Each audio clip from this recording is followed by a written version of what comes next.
This is a tidal notch.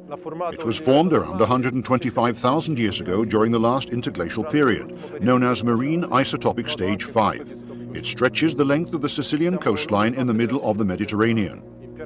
The formation of this tidal notch is closely linked to the tidal level, and it tells us that sea level at the time was around 7 meters higher than it is today. The temperature of the planet was an average of 3 to 5 degrees warmer. Ice caps at the two poles were reduced to a minimum. In Greenland, they had virtually disappeared. In the course of the coming century, or not much more, all the glaciers at the North Pole may melt once again, due to the release of greenhouse gases into the atmosphere. According to NASA's satellite observations, Greenland's ice is diminishing at an unexpectedly rapid rate, over 239 cubic kilometers per year. If the entire sheet disappears, global sea levels will rise by 6 meters. And we would return to landscapes similar to those of 125,000 years ago. Will mankind be able to stop in time? And what climate can we realistically expect in the future?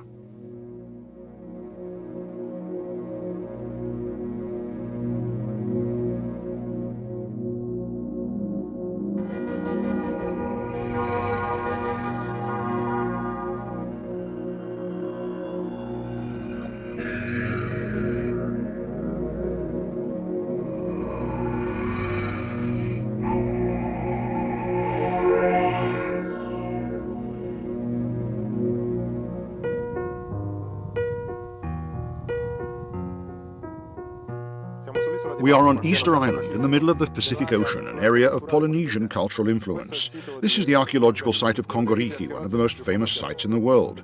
Here we can see moai stone statues, remnants of the civilization of the Rapa Nui, the inhabitants of the island. To increase agricultural production, the Rapa Nui deforested more and more of the island to a point where there are very few trees remaining.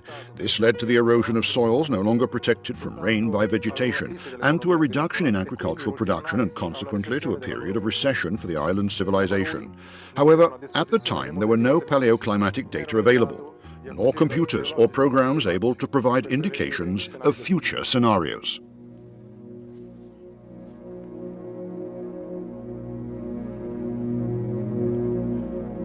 Until a few decades ago, climate studies were carried out using simple observational data, and it was virtually impossible to make predictions based on theoretical knowledge. Even if the behavior of gases and the movement of air masses in the atmosphere have been well known for some time, as well as their interactions with the sun, scientists were not able to simultaneously describe the various systems at play. Now, thanks to computers, these systems have been transformed into equations, and calculation models enable them to communicate with each other. This allows us to hypothesize about future climatic conditions. While these simulators employ the most sophisticated computers, the software must be taught to take the countless natural variables at play into account. To do this, scientists need to test the models, comparing them with real situations simulating the past. The greater the length of the period studied, the more success the models will have in taking account of natural variability in their long-range predictions.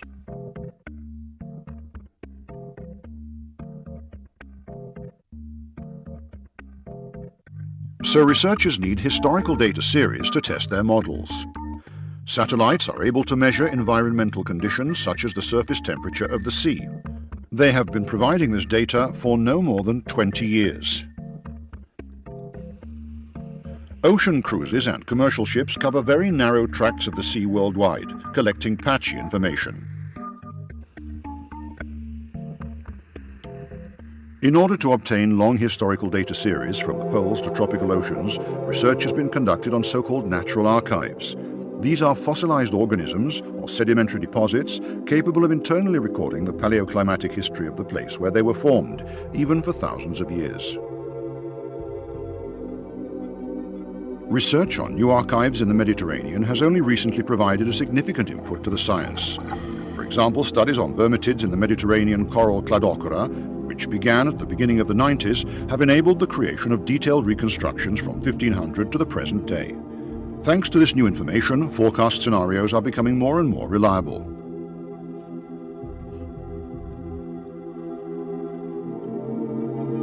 The hypotheses for the coming 100 years examine how the various planetary systems, atmosphere, oceans and biosphere, will react to future CO2 emissions, which in turn will depend on the rates of economic, social and technological development of populations around the globe.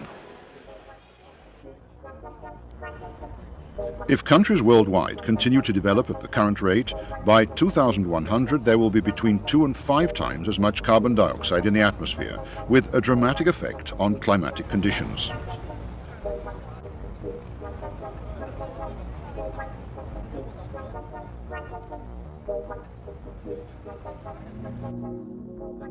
During the last century, the average global temperature increased by 0.7 degrees. During the next 100 years, depending on the amount of greenhouse gases released by man into the atmosphere, the Earth's temperature could increase by between 1.1 and more than 6 degrees. But even with a return to the CO2 levels of 2000, temperatures may increase by as much as 1 degree. This warming will lead to a reduction in polar ice caps, to an increase in extreme events and heat waves. There will be an increase in tropical cyclones and an increase in rainfall in moderate and high latitudes. In Europe, there will be less precipitation in winter and it will shift towards the north. In the Alps, this will result in few snowfalls. It will become more and more difficult to have a long ski season. But is this really true? The idea that fossil fuels could affect the climate is no longer just an intuition. By the end of the 19th century, people were already beginning to imagine that the Earth's climate might be changing. But it wasn't until the 1980s that the effects of global warming began to be observed and to catch the world's attention. In 1988, the effect of greenhouse gases was recognized as the main cause of the increase in the Earth's temperature. The IPCC, or Intergovernmental Panel on Climate Change, was founded and picked up on the work of the United Nations Environmental Programme and of the World Meteorological Organization. During the last 200 years, the combustion of coal, oil and natural gas has continued the transfer of carbon dioxide into the atmosphere. Current extraction of these fuels is around 7 billion tons per year. While oil reserves may be exhausted within a few decades, coal and gas will continue as an energy source for many years to come.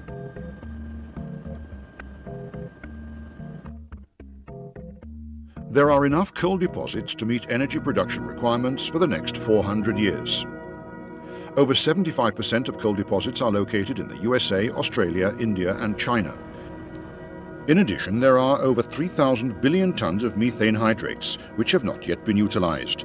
This is equivalent to twice the amount of all the other fossil fuels in the world.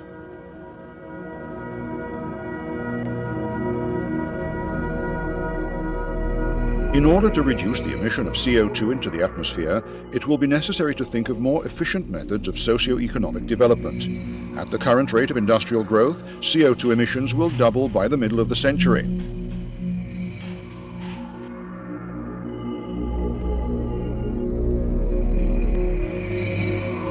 The effect of these global changes will not be limited to the atmosphere, but will also spread to the sea. More than 80% of the increased temperature of the world's climatic system is absorbed by the sea, even over 3,000 meters deep.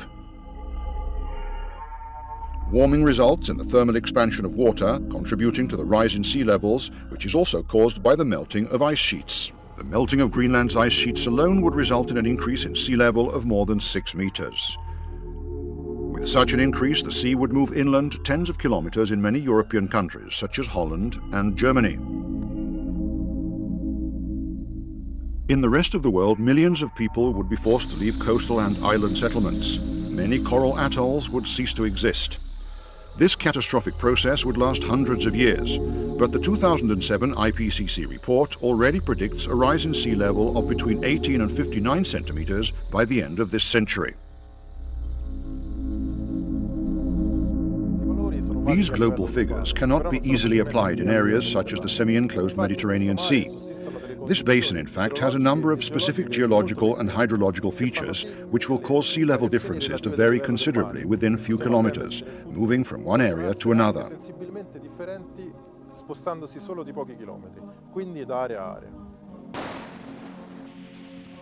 In the Tyrrhenian Sea, for example, archaeological remains from Roman piscine, dating back 2,000 years, indicate that sea levels were 1 meter and 40 centimeters lower than today, but only part of this increase in sea level is due to climatic factors. The remainder is due to geological processes. Tide gauges indicate that sea levels have risen by around 18 centimeters over the past 100 years. In the Mediterranean, most of this increase occurred during the first 60 years, and sea levels have remained virtually unchanged in the last 40 years.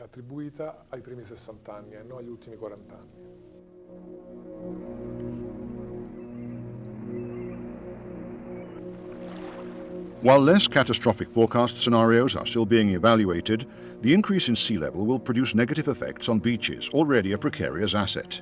Sea level increases will exacerbate erosion already caused by other phenomena. The Kyoto Protocol and the more recent Bali Conference suggest that world governments should implement adequate adaptation policies in order to reduce the impact of both currently occurring and future changes through preventing their negative effects. On coastlines, for example, such policies lead to special planning to take account of the rise in sea level and the increase in extreme events. While in the Mediterranean, it's not a high-risk area for its residents, its coastal ecosystems are extremely vulnerable, and it suffers from a high rate of coastal erosion. Most recent estimates indicate that around 70 to 90% of beaches in the world suffer from erosion. There are areas such as the Niger River Delta, where the coastline is shrinking by 100 meters per year due to groundwater extraction, which leads to significant subsidence. We do not have reliable estimates for the Mediterranean, but we know that in Italy, 42% of beaches suffer from erosion, although the rate of erosion is not as high as indicated earlier. In this area, in the Ombrone River Delta, there are high rates of coastal retreat. The coastline has retreated by more than 1 kilometer since 1800, and the current rate of erosion is still 10 meters per year.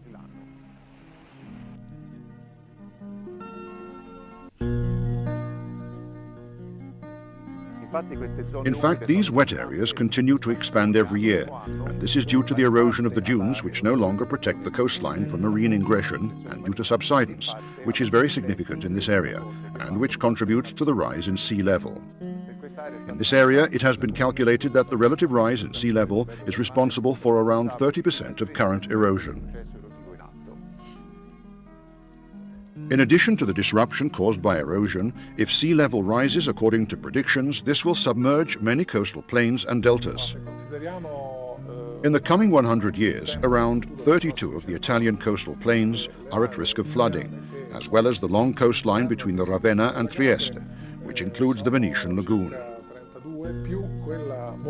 Many of these areas are already at sea level, or even at 1, 2, or 3 meters below sea level. Every area is subject to different degrees of risk, since vertical movement due to isostasy, tectonics, and human-caused subsidence, which differ from one place to another, need to be added to eustatic increases. In order to determine what is likely to occur, each area must be studied separately.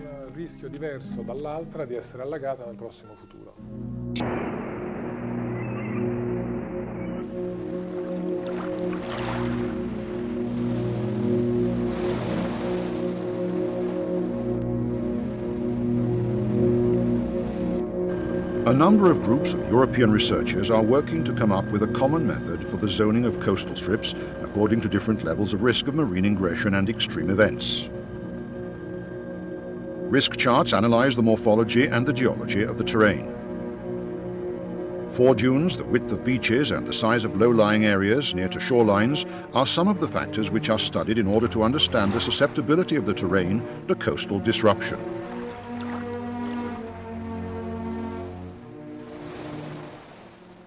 The development of future climatic scenarios enables us to understand how the system might react to rising sea levels.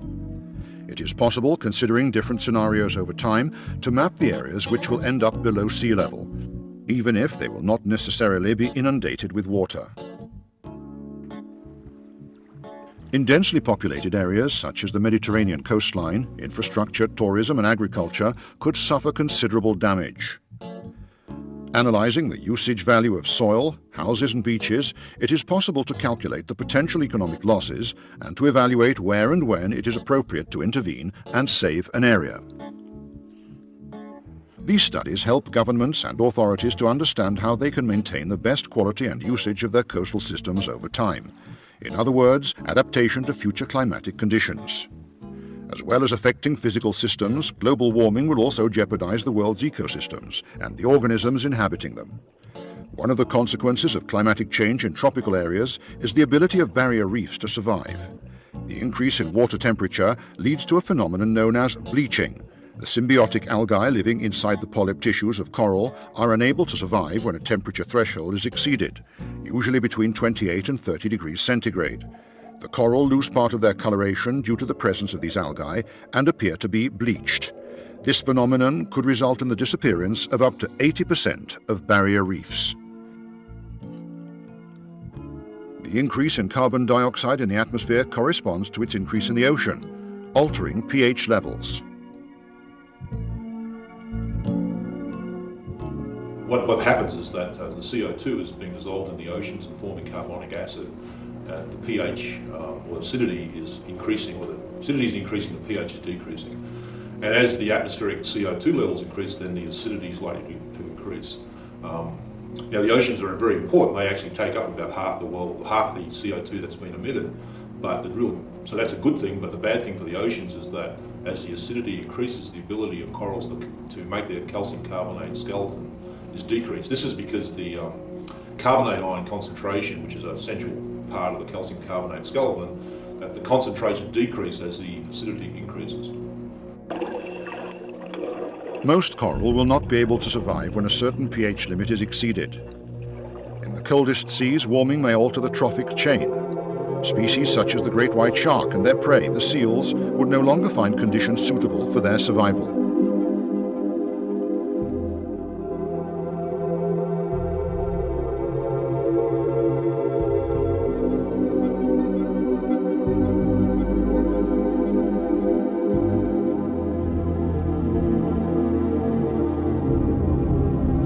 In fact, while this predator is reasonably cosmopolitan, it prefers cold or temperate waters, such as the length of the south coasts of Australia and South Africa.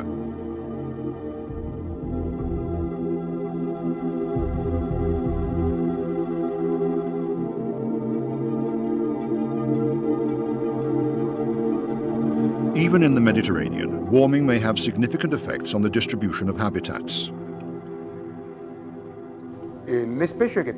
All of the species entering the Mediterranean from the Straits of Gibraltar and the Suez Canal are tropical or subtropical. This phenomenon has been defined as the tropicalization of the Mediterranean. In recent years, warmer water temperatures have been causing a dramatic increase in the number of alien species entering the Mediterranean Sea, as well as an increase in total numbers.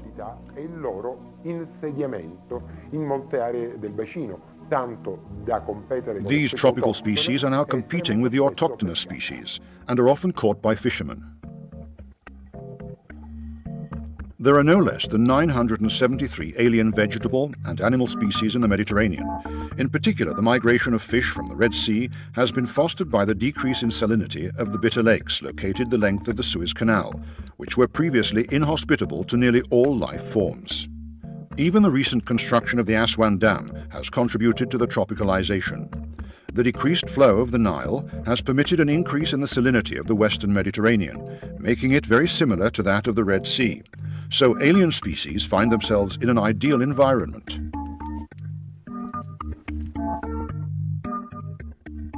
Another problem for the Mediterranean biodiversity related to the global warming is so-called meridionalization. This involves an increase in biomass and an expansion of the distribution range of thermophile fauna. This pertains to endemic organisms which, preferring warmer waters, find new areas to occupy. These species, which previously inhabited the southern part of the Mediterranean Sea close to the African coastline, are now expanding progressively towards the north of the basin.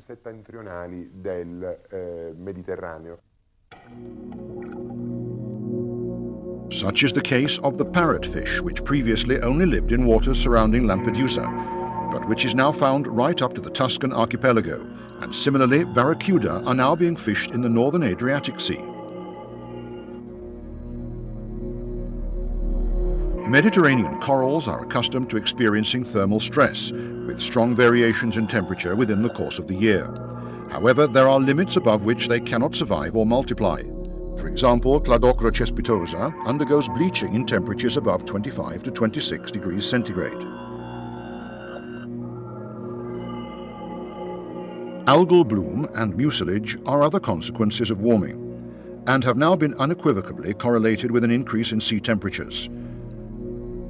These phenomena, which have been particularly serious for tourism in the Adriatic Sea, have been occurring with greater frequency since the 80s. That is, since temperatures have started exceeding the seasonal average several times.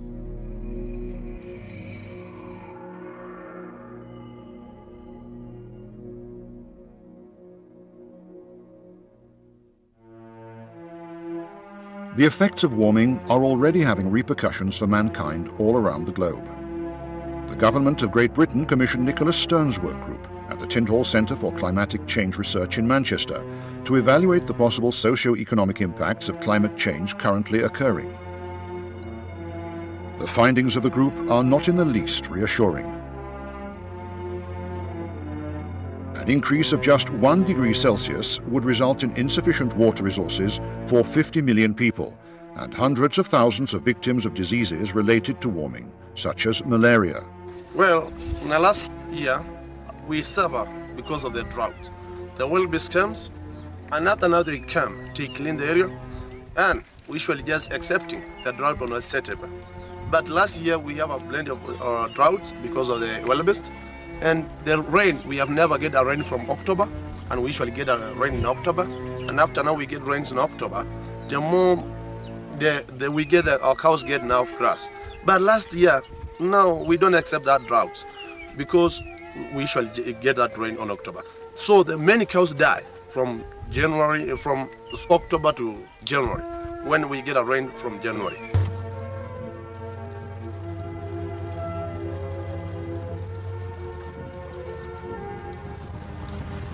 With an increase of 2 degrees, more than 15% of existing species would be at risk of extinction.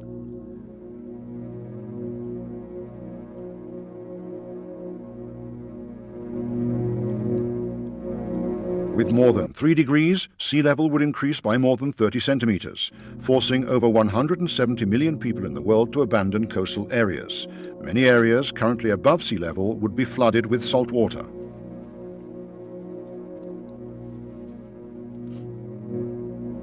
With more than 4 degrees, up to 50% of the world's species would probably become extinct.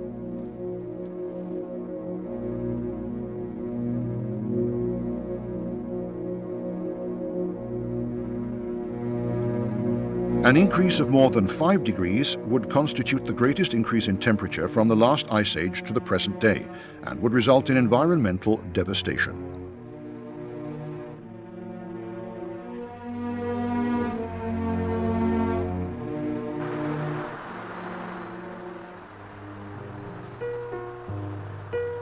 But with climate changes currently underway, are there real risks for the world's inhabitants? If we consider what occurred during the summer of 2003, analysing data on summer mortality rates in the main European cities, it is clear that a particularly intense heat wave can result in a significant increase in death rates. In Paris, in August of the same year, temperatures rose from 25 to 40 degrees within the space of a few days. This resulted in the average number of deaths per day increasing from 150 to 850.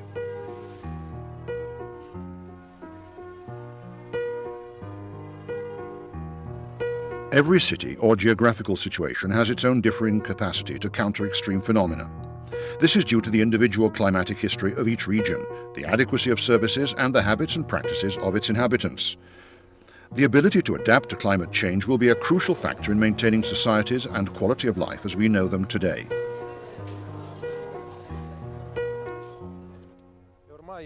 It is currently indisputable that the increase of greenhouse gases is contributing to the overheating of the Earth. However, in addition to adapting to probable future conditions, what can we do to stop our planet from reaching boiling point? As indicated in the Kyoto Protocol, mitigation strategies must be implemented. That is, drastically reducing the emission of greenhouse gases.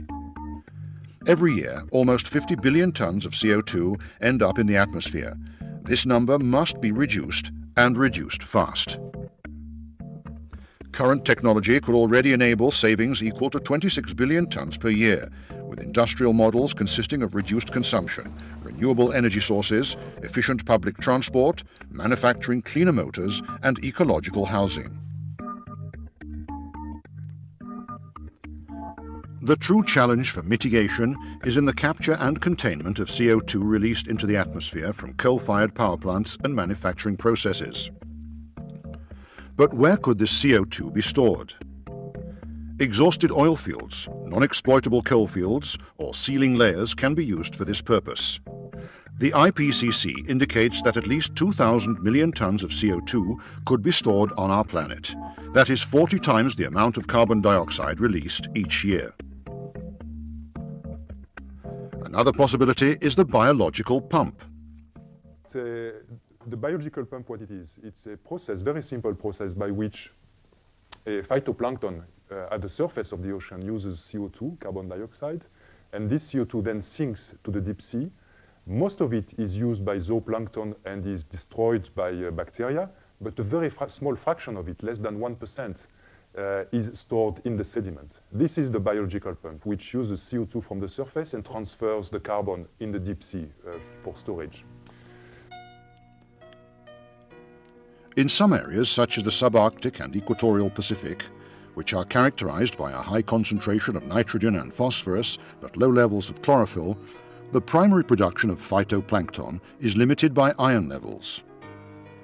Initial culture experiments have shown that phytoplankton productivity increases dramatically with the addition of iron. Currently, 12 research institutes are engaged in fertilization experiments to study the possibility of adding large quantities of iron to the ocean to increase phytoplankton bloom. Now, commercial companies want to use this process to sell credits or to earn money from credit system, and they plan to do large-scale, very large-scale iron fertilization to stimulate the biological pump and soak up CO2 from the atmosphere and transfer it into the ocean.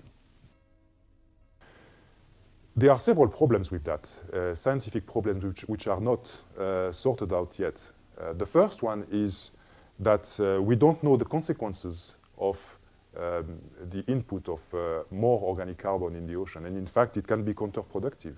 For example, if we add a lot of organic carbon in some areas, we can have in the deep sea suboxic or anoxic areas with bacteria which will release methane and nitrous oxide, which are greenhouse gases much worse than CO2. So that's a possibility which has not been taken into account by the commercial companies wanting to do large-scale iron fertilization.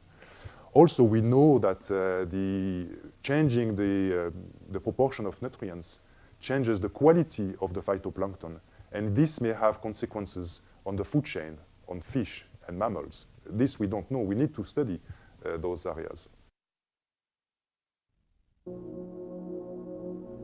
The biggest industrial nations in the world seem to focus on the following solution. Geological storage will be one of the technologies which can benefit from the system of emission credits in the emission trading system.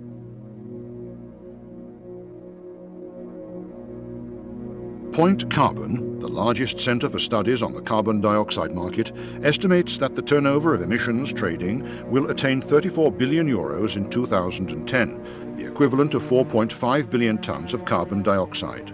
This would ensure that the rate of global emissions does not increase further. However, the temperature of the planet would still continue to rise. According to some analysts, an increase of between 2.2 and 4 degrees may still occur. Stabilizing the temperature at this level would imply that we were not able to develop a truly sustainable global model. The climate is changing in a way that has not occurred previously in the history of mankind. This will have disastrous effects on the world's inhabitants. Is this enough to make us take the necessary preventative measures?